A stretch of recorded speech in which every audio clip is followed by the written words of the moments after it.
So, first off, technically, this isn't my story. It's my grandpa's. But since he's not around to tell it anymore, and a good story dies when it doesn't get told, I'm sure I have his posthumous permission to tell it. Second thing, I can't be too liberal with any of the details here because people actually still might go to prison for this. Yeah, it happened in like 1980, but a couple of the main players are still alive. And well, if the truth got out, they'd probably spend the rest of their lives in prison. So I'll try to be as anonymous as I can. Now, we're a real close-knit community here, and we won't have our elders separated from us during the time they need us the most. That, and if the media got wind of what happened, they'd be all over our little town, like flies on a cow turd. So what happened had remained a closely guarded secret until now, when I'm going to share it with all of you.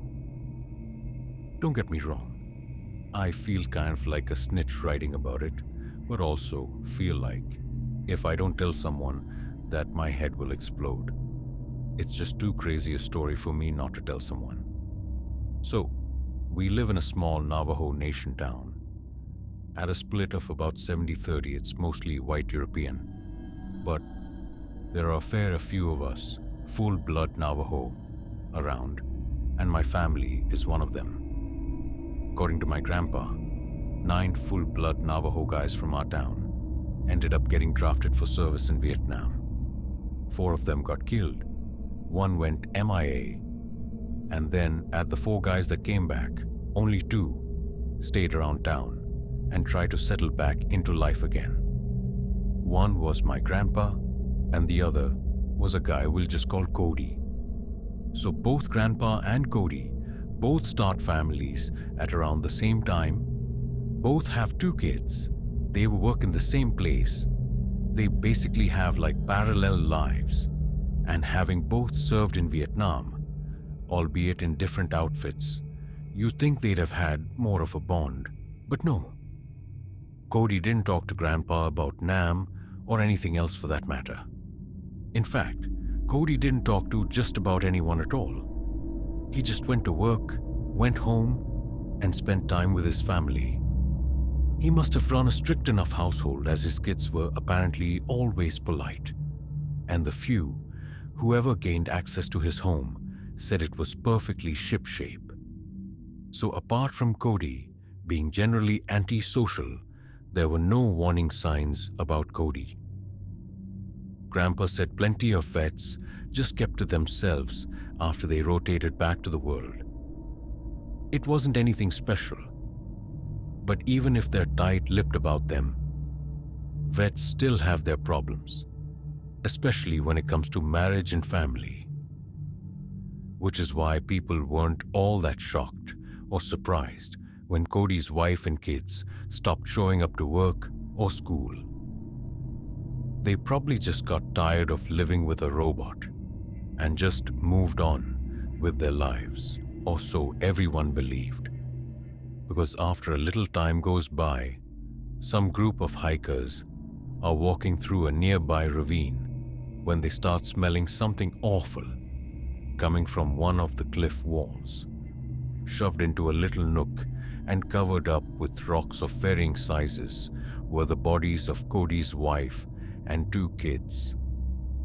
The last anyone saw of Cody before the cops declared him a person of interest was a neighbor of his who saw him walking out of his backyard and up into the hills, which is basically one big forest when you get out there far enough.